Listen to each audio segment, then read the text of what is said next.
Magandang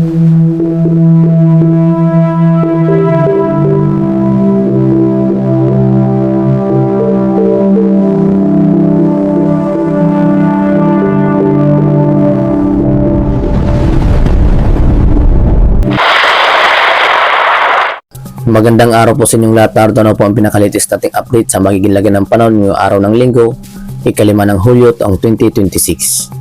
Base nga po sa ating pinaka-satellite image, ang bagyong ating monitor sa may kanlurang bahagi ng ating bansa na may local name na bagyong Henry ay tuluyan ng lumayo ng ating Philippine Area of Responsibility. Kung saan nga po pinahina nga rin po nito ang hanging habagat na nagmumula naman dito sa may kanlurang bahagi ng ating bansa, especially dito sa may Palawan. Samantala, dumako naman tayo sa may silangang bahagi ng ating bansa kung saan patuloy pa rin po natin monitor ang super typhoon na may international name na bagyong Bobby. Kung saan nga po kumikilos nga po ito pakanluran at inasan nga po natin pagsapit mamayang hapon at gabi, malandfall na nga po ito dito sa Mariana Islands. Kung saan taglay pa nga rin po nito ang category na super typhoon category. Nabase nga po sa ating pinaka-latest track, nakapagtala nga po tayo ng lakas na hangin na umabot sa 266 km per hour near the center kahapon po yan.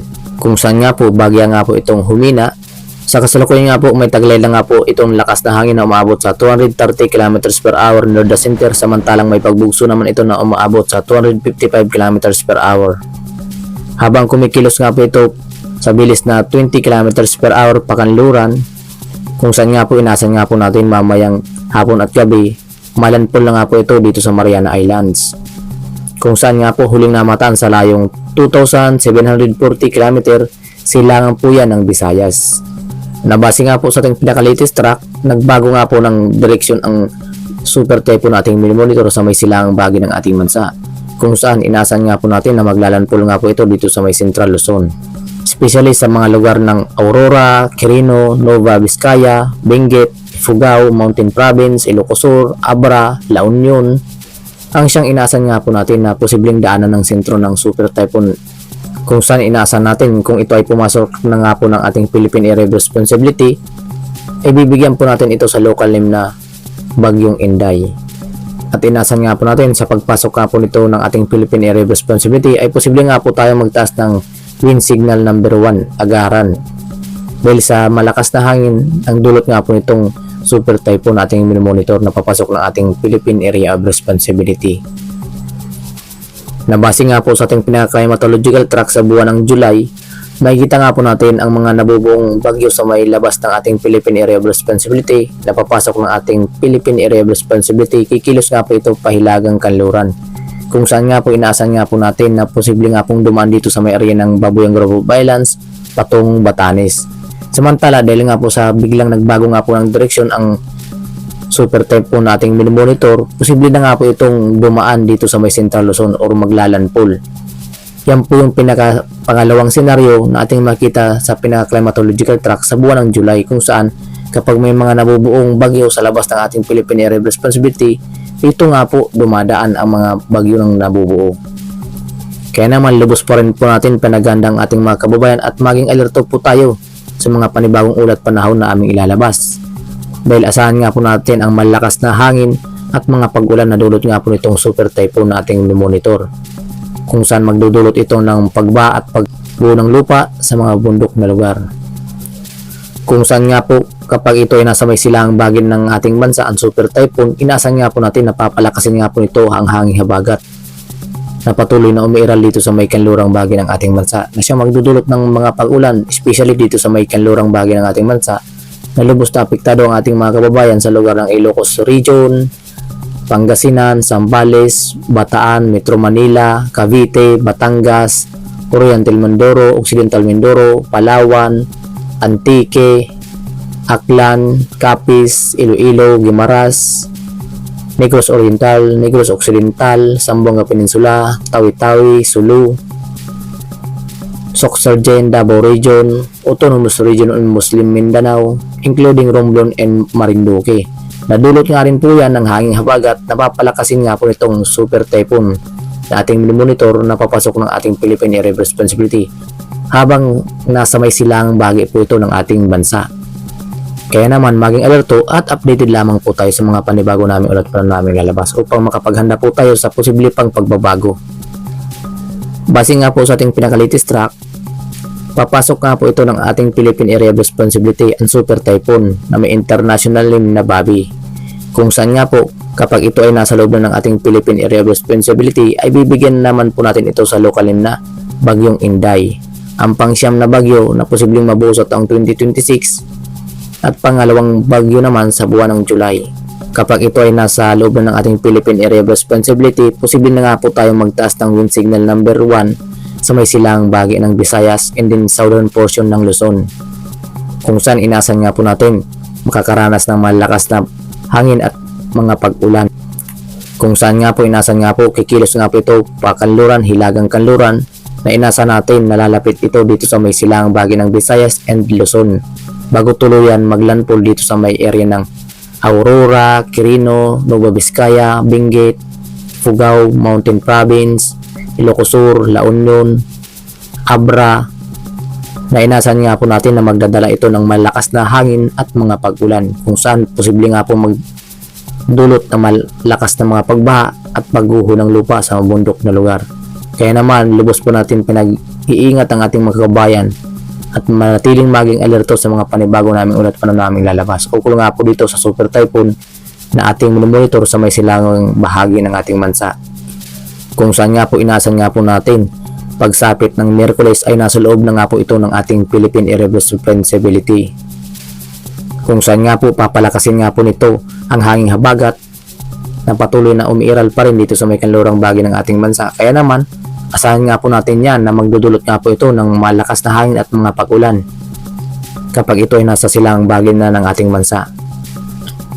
Kung saan habang kumikilos nga po ito pahilagang kanluran, inasan natin makaranas na ng mga malakas na hangin ang lugar ng Eastern Samar, Northern Samar, Sorsogon, Albay, Catanduanes, Camarines Norte, Camarines Sur, Quezon Province, Laguna, Batangas, Cavite, Metro Manila, Bulacan, Pampanga, Bataan, Zambales, Tarlac, Nueva Ecija, Pangasinan, bago tuluyan maglandfall dito sa may Central Luzon.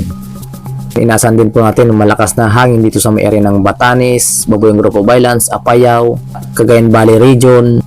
Nadulot nga po nitong Super Typhoon na ating monitor. Lubos po natin pinaganda ang ating mga kababayan sa pagpasok nga po nitong Super Typhoon Bobby sa loob ng ating Philippine Area of Responsibility kung saan nga po inasan nga po natin pagsapit Martes ng umaga or gabi o kaya naman Miyerkules, inasan na po natin na nasa loob na nga po ito ng ating Philippine Area of Responsibility. Kaya naman lubos po natin pinaganda ang ating mga kababayan dahil sa inasan nga po natin napapalakasin nga po ito ang hanging habagat na umiiral dito sa may kanlurang bahagi ng ating bansa kung saan magdudulot nga po ito ng mga bugso-bugsong hangin na sinasamahan po yan ng mga malakas na mga pag-ulan na maaaring magdulot ng mga pagbaha at pagguho ng lupa sa mga bundok na lugar. Kaya naman mas mainam na maging alerto at updated lamang po tayo sa mga panibago naming ulat para naming lalabas kung saan buong bahagi nga po ng ating bansa ang ating inasahan na makakaranas ng mga bugso-bugsong hangin at mga pag-ulan. At para naman sa magiging lagyan ng panahon ngayong araw dito sa Luzon, asahan pa rin po natin makakaranas pa rin po tayo ng improving weather. Ngunit maging alerto pa rin po tayo sa mga biglaang boost ng mga pag-ulan na dulot nga po nitong localized thunderstorm na dulot nga po ng epekto ng hanging easterlies na siyang patuloy na umiral naman dito sa may silangang bahagi ng ating bansa na nagmumula po yan sa may dagat Pasipiko. Kung saan nagdudulot nga po ito ng maalinsangang panahon na siyang nagdudulot naman ng mga pagbuo ng mga cloud cluster pagsapit ng hapon at gabi. At para naman sa magiging agwat ng temperatura dito sa may Legazpi, 25 hanggang 33 degrees Celsius ang ating inasahang agwat ng temperatura dito sa may Legazpi. Samantalang dito naman sa may Tuigaraw, 27 hanggang 37 degrees Celsius. Lawag, 26 hanggang 33 degrees Celsius. Baguio, 18 hanggang 24 degrees Celsius. Samantalang dito naman sa may Metro Manila, 25 hanggang 34 degrees Celsius. Tagaytay, 23 hanggang 32 degrees Celsius ang ating inasahang agwat ng temperatura. At para naman sa maging lagyan ng panahon dito sa may Palawan, Visayas, and Mindanao, nasan nga po natin makaranas pa rin ng improving weather dito sa may Palawan kung saan nga po maging alerto lang po tayo sa mga localized thunderstorm pagsapit ng hapon at gabi. Kasi magdudulot ng mga biglaang boost ng mga pag-ulan. Kami inasan nga po tayong agwat ng temperatura dito sa may Puerto Princesa na maabot sa 25 hanggang 32 degrees Celsius. Calayan Islands 26 hanggang 32 degrees Celsius. At para naman sa magiging lagay ng panahon dito sa may Visayas, inasan nga po natin makaranas pa rin ng improving weather. Nalubos lang na pinaghahanda ang ating mga kababayan sa mga localized thunderstorm. Kapag ito ay fully developed at natapat sa inyong lugar, asahan nga po ang mga biglaang boost ng mga pag-ulan. Nadulot nga po yan itong hanging easterlies, isang patuloy na umiiral dito sa may silangang bahagi ng ating bansa. Na kung saan nga po nabubuo itong mga cloud cluster pagsapit ng hapon at gabi dahil nga po sa umaga, maalinsangan at mainit na temperatura na ating nararanasan kaya nagkakaroon tayo ng evaporation. Kapag ito ay nabuo at malawakan ay nagbudulot na nga po ito ng mga pag-ulan na ating nga pong inaasahan. Para naman sa magiging agwat ng temperatura dito sa may Tacloban 25 hanggang 33 degrees Celsius, 25 hanggang 33 degrees Celsius. Samantalang dito naman sa may Iloilo 25 hanggang 32 degrees Celsius, Cebu 26 hanggang 32 degrees Celsius. Samantalang dito naman sa may Mindanao, inasan nga po natin makaranas pa rin ng mainit at temperatura ng ating mga kababayan sa buong bahagi ng Mindanao. Mayroon din po tayong inasahan ng mga localized thunderstorm pagsapit ng hapon at gabi. Kaya naman, mas mainam na maging alerto at updated lamang po tayo sa mga panibago namin ulat pa na namin lalabas.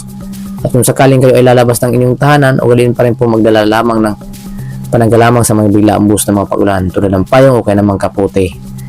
Na may inasang agwat ng temperatura dito sa may Davao na umaabot sa 25 hanggang 33 degrees Celsius, Cagayan de Oro 25 hanggang 31 degrees Celsius. Samantalang dito naman sa may Zamboanga Peninsula, 24 hanggang 33 degrees Celsius ang ating nasa agwat ng temperatura. At para naman sa magiging lagay ng panahon sa ating karagatan, sa kasalukuyan nga po wala po tayo nakataas na gale warning sa kahit anong baybay ng ating seaboard, kung saan slight to moderate po ang ating mga pag-alon na ating inasahan. Kaya naman malaya pa rin makapaglalag ang ating mga kababayan mga isda sa kahit anong baybay ng ating bansa. Ngunit lubos po natin pinag-iingat at pinaghahanda sa mga susunod na araw. Inasahan nga po natin sa may silangang bahagi ng ating seaboard na magtataas na nga po ng posibleng gale warning dahil nga po sa pagpasok nga po itong super typhoon na ating monitor sa may silangang bahagi ng ating bansa. Ating makita nga po na malakas na nga po ang mga pag-alon sa labas ng ating Philippine Area of Responsibility na dala nga po nitong super typhoon Bobby.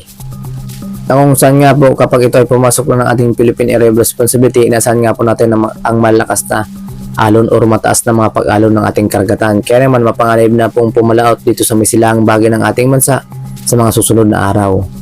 At yan nga po ang pinakalitis nating update sa magilagay ng panahon yung araw ng linggo, 5 ng Hulyo taong 2026. Maraming salamat sa inyong lahat at kung bago pa lamang kayo sa aming YouTube channel, huwag kaligtaang mag-subscribe para ma-notify po kayo sa mga panibago namin ulat pa na ilalabas.